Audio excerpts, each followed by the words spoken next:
सुने 10 प्रकार के पापों से जो बचा है वो है भगवान का भक्त, वो है योगी, वो है सच्चा सत्संगी। तो 10 प्रकार के पाप कौन से हैं? 3 करते हैं शरीर से। नंबर 1 हिंसा करना, शरीर का पहला पाप।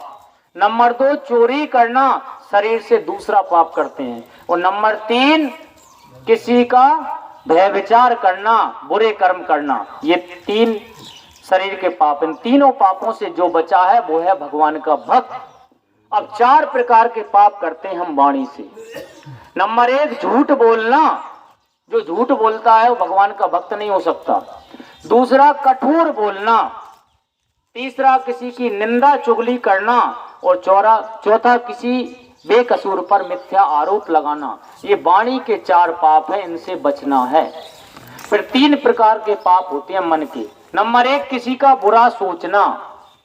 नंबर 2 दूसरे की वस्तु को अपनाने का प्रयास करना। और नंबर 3 नास्तिकता। ये मन का सबसे बड़ा पाप है, भगवान को और भगवान के वेद शास्त्रों को ना मानना। तो इन 10 पापों से जो बचा है वो है भगवान का भक्त। तो आज से हमें संकल्प लेना है, इन 10 पापों से मुक्त होना है। फिर देखो भगवान का जीवन का आनंद मिलेगा। अब समझते हैं 10 प्रकार के पुण्य। ये तो पाप हो गए, पापों को यहीं छोड़ देते हैं, अब पुण्यों को अपनाना है। तो 10 प्रकार के पुण्य कौन से हैं एक बार समझ लेते हैं। तो 10 प्रकार के पुण्यों में 3 पुण्य करते हैं हम शरीर से। कौन कौन से हैं? नंबर 1 शरीर से पाप कौन सा किया? हिंसा किया। अब हिंसा के बदले ऐसा कौन सा कर्म करें कि वो पुण्य बन जाए?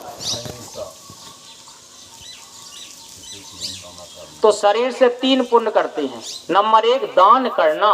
हम अपना कोई भी अच्छा काम दान करते हैं तो ये शरीर से करते हैं, तो शरीर का पुण्य दान करना।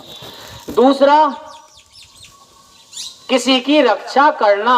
अब इसमें तो हिंसा करके पाप कर रहे थे, अब किसी की रक्षा करके किसी की जान बचा के पुण्य कमा लें।